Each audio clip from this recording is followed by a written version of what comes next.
guys! Welcome back to Nurse Katherine here. Welcome back to my channel.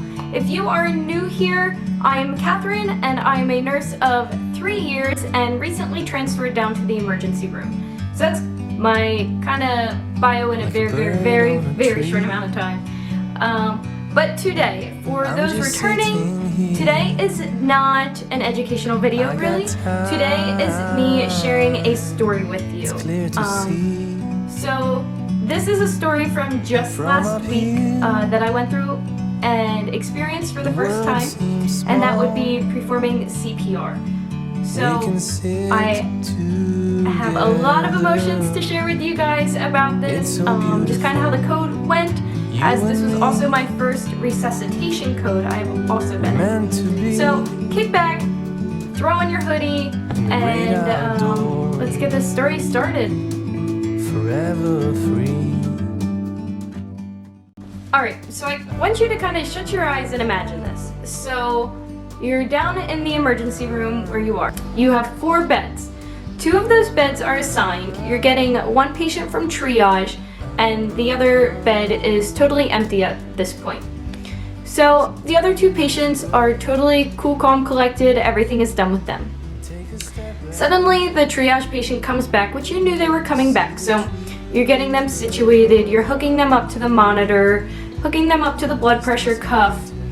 But then all of a sudden, you hear you're getting a patient who had coded in the ambulance, and they are coming in. And all of a sudden, the whole team rushes to that one empty room, getting ready for this cardiac arrest. And when I mean whole team, I mean a huge team. So, here's the background. That was pretty much what happened. I had 2 patients and another patient coming back from triage, and then all of a sudden we found out we were getting a patient who coded in the ambulance. So, somebody else took that other patient in bed 3 who was coming back from triage. So the nurse I was assigned with, since I'm still in orientation down in the ED, so we could get the 4th room ready. So we start removing chairs from the room. We start removing the bedside table. We remove the big tower that's over in the corner of our rooms, which carries like gauze, it has socks in it, band-aids, alcohol swabs, just kind of everything that you would need, piston syringes. So it has all of that in it, and it's pretty tall. It's like at least 6 foot tall. So everything's out of the room. We grab the crash cart, one of the many crash carts our emergency room has. So we bring the big red crash cart into the room, and just try to put this into your mind and imagine this happening. So you have me, you have my nurse that I'm assigned to, the nurse who's in that pod with us. Okay, so that's 3 RNs right there. Another orientee, so that's 4 RNs at this point in this small room. 4 RNs. And then respiratory comes in. You have 2 people initially who came in for respiratory support. We have our PCA, so it's 4, 5, 6, 7. Okay, so 7 people. You have your lab. Then we had a medic, so this is 9 people already. Then you have your doctor. And then you have your medic orientee. So there were 11 people in this tiny room, okay? So here are the roles of everybody. The roles were figured out before the patient got in the room, and that's how a code should happen. So the doctor assigned roles. I kind of assigned my own role because I never performed CPR at that time. And for me, that was just something that I felt like I needed to do. Not necessarily that was what I was supposed to be doing, as it was my patient coming to that room. But anyways, I wanted to do that. So I was allowed to. So the PCA and I were switching on and off. This was the plan for compressions.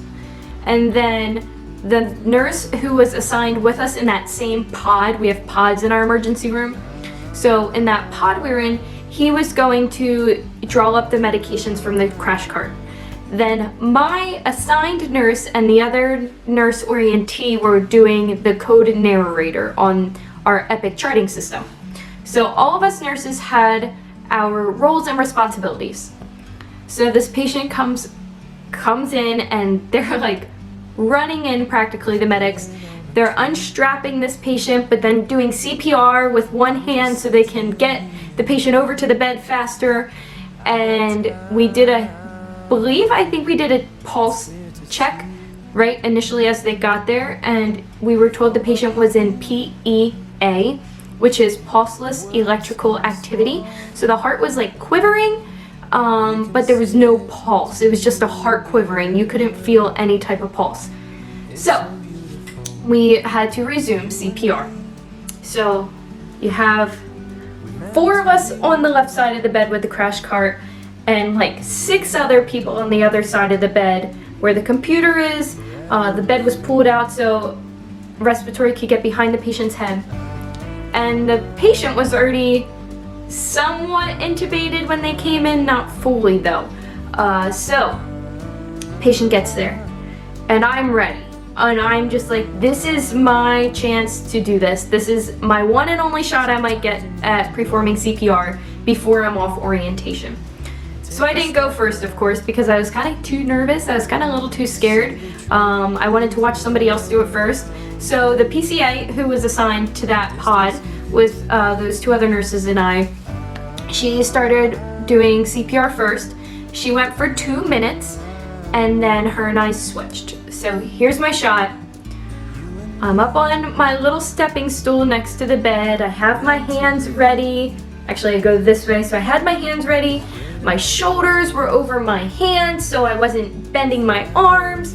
I'm like, okay, I got this.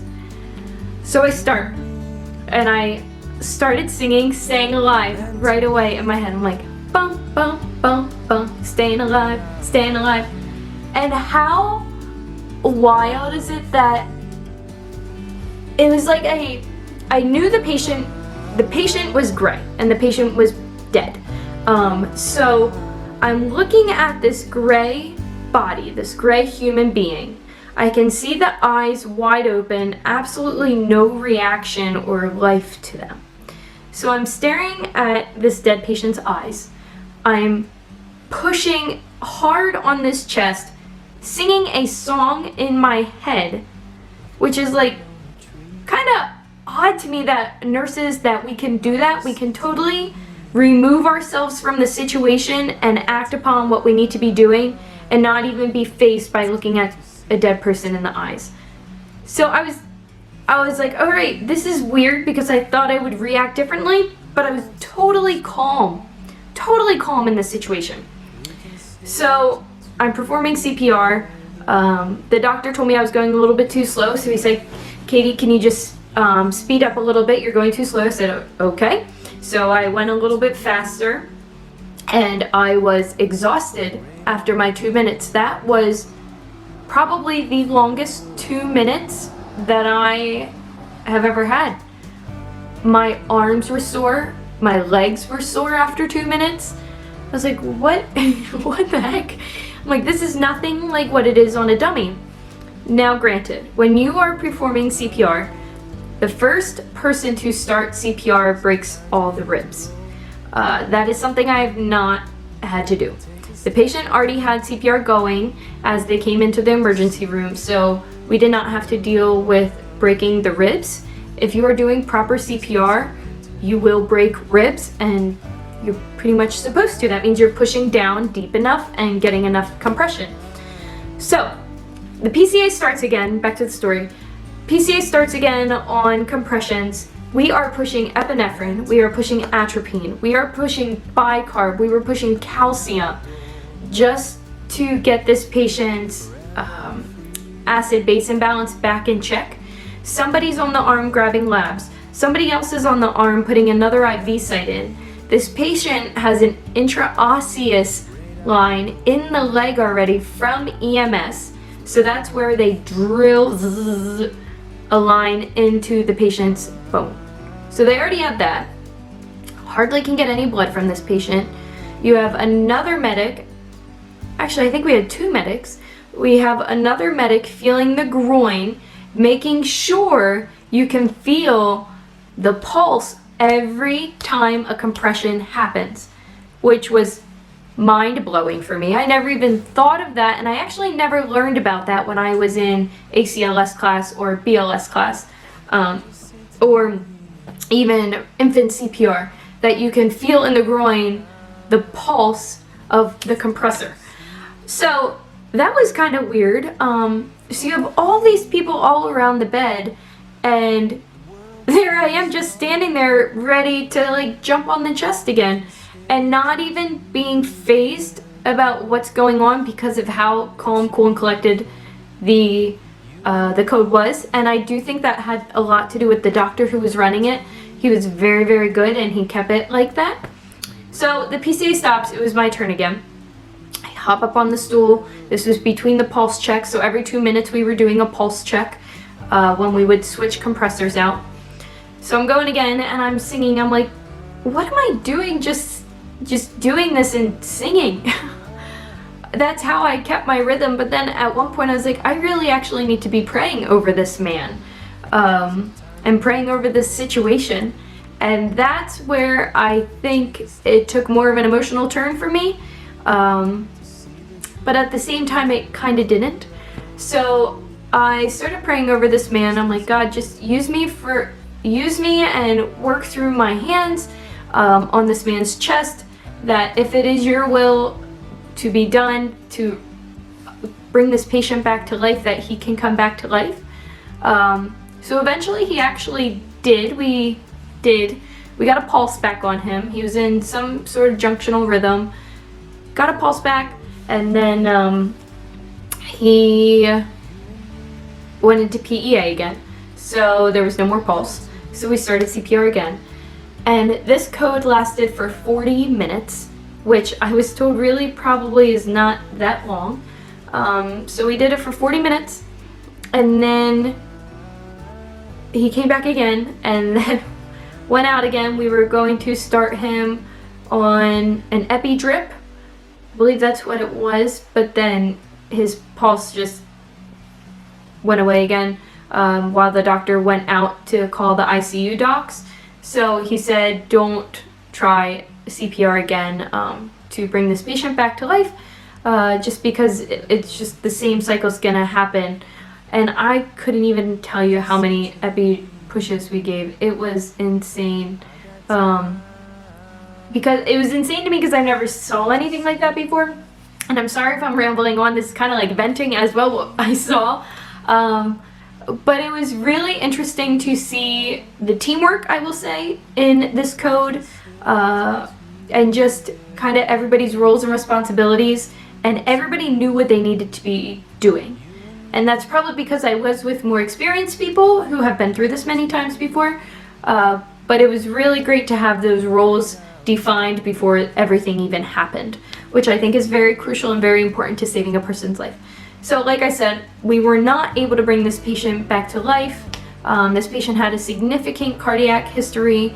The patient actually left earlier. I don't want to give away too much information about a patient, but this patient actually left prior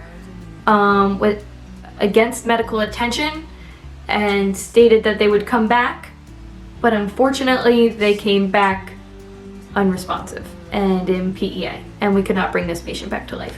So that was pretty sad. That was sad that this patient knew they needed help and they knew they needed to come back, but then when they did come back, they were dead.